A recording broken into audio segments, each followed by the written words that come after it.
Hello everyone, I'm Cadence and this is my very first video on my channel.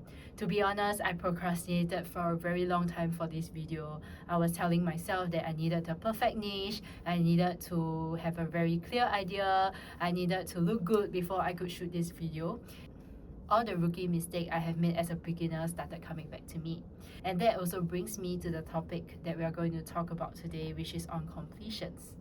So this video, my intention is to complete it by this year to ensure that I am actually on track and I do not bring this burden or stress or guilt that I have not done my work to the next stage. And that is what I'm going to talk about today. Completions and incompletions. Often we have different topics about completions that we are very proud of, such as running a marathon, getting a project completed, or leveling up or get promoted to the next role. So those are some ideas of completions. Sometimes we also have such incompletions that weighs down us before we realized it. As such, I'm going to talk about 3 types of completion today that is going to help us be clearer about it. The first type of category that we have are things that we never started. So things like I need to go for that first run, things that we'll say we'll be doing, things that we'll keep talking about. So this video was part of this group for me. And for things that we never start, we actually feel guilty towards them. And because of these things that we said we wanted to do but we didn't start, we often feel guilt towards it. And that guilt does not stay in the forefront but at the background of our lives. One example is before I went into coaching full-time, I actually see a lot of other coaches who are doing well, doing better because they have been on the full-time route for a longer time. And that made me wonder like, hey, if I really devote more energy and doing coaching for full-time, how would that make me as a different person? And that is the reason why I went into doing it full-time starting this year. The experience has been amazing. I was feeling less guilty. I was feeling a lot more of the, okay, let me just show myself what I can do. And that's how I got out of my very first type of incompletion, which is things that you have never started. Of course, you need to decide whether this is something that you want to continue or is it something that you would like to put aside for now. That's the first type. The second category is on things we started but we actually stopped halfway. So these things would actually sound like half-written projects, half-executed plans, or half-built systems. So in these particular examples, there will actually be a feeling of disappointment. And that disappointment would sound like, if I had given this a chance, would I have gone further? If I had completed the marathon, would I not regret it? Would I be happy about it? So it creates a lot of what ifs in this second type of incompletions, and you will start thinking and wondering like, what if that could happen? What if I didn't break up? What if we got married? So these are all the what ifs that happens in this category. And in order for you to work on it, then there needs to be a closure and a completion that comes with it. So these categories actually carry disappointment. And how I actually work through it as an example is that I'm actually not very confident with my physical abilities, like in terms of sports growing up, in terms of the NAPFA test, I don't really do well in them. So as a result, I feel there's a very sense of non-confidence with my ability. So when I was 12 or 15 years old, I actually seen this very graceful lady who was rollerblading past me at such a high speed, but so graceful, and she was so lean and fit.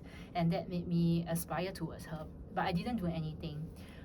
In fact, when I was in my teenager years, I was still wearing the rollerblade and struggling at the park, or I have to crawl my way to the McDonald's to meet my other classmates. That is something that was a disappointment in myself that I actually went to complete earlier a few years ago, where I picked up rollerblading classes as an adult.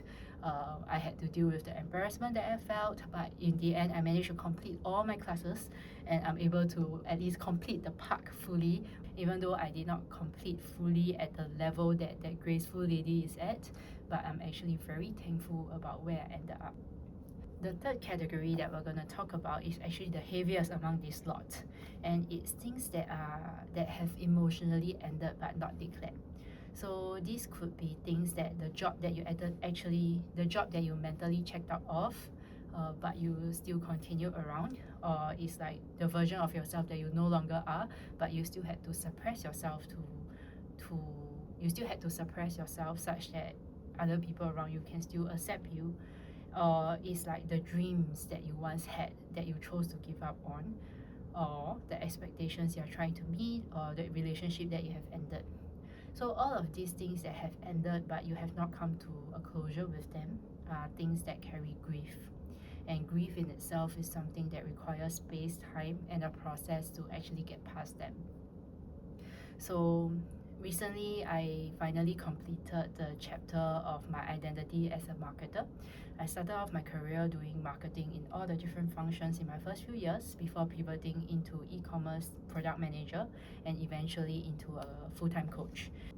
So for years, I actually blamed myself for not continuing down the marketing route. And as I see some of my friends becoming marketing directors, I started to doubt myself about whether this was the right choice, because I could have been in this position as well. And for a long time, I questioned, it sounded like a little bit like a category 2. However, what I didn't realize is that this category, this role or identity as a marketer has actually brought me a lot of things, and it has also bring me to the next stage of path. What I mean is that when I was doing marketing, it was one of the times where I learned to trust myself, trust my ability. I'm able to find people that championed me and supported my growth. And I was also able to come to terms that even though I really love the job and the people around me are so amazing, I still decided to go on and enjoy coaching more, which is a more direct way of helping people. And that in itself made me realize that I'll come to terms with that. So only in recent weeks, when I reviewed it, I realized that, hey, actually that chapter has brought me a lot of good things, and that chapter has already been closed and is already been closed. So that allowed me to embrace my marketer fully. And right now, sometimes I do revisit my marketing self as I'm going about marketing my coaching business, or as well as like teaching marketing to as an adjunct lecturer. So those are the moments where I revisit them and I feel very excited about. In the earlier parts of this video, we have gone through the 3 different types of incompletions.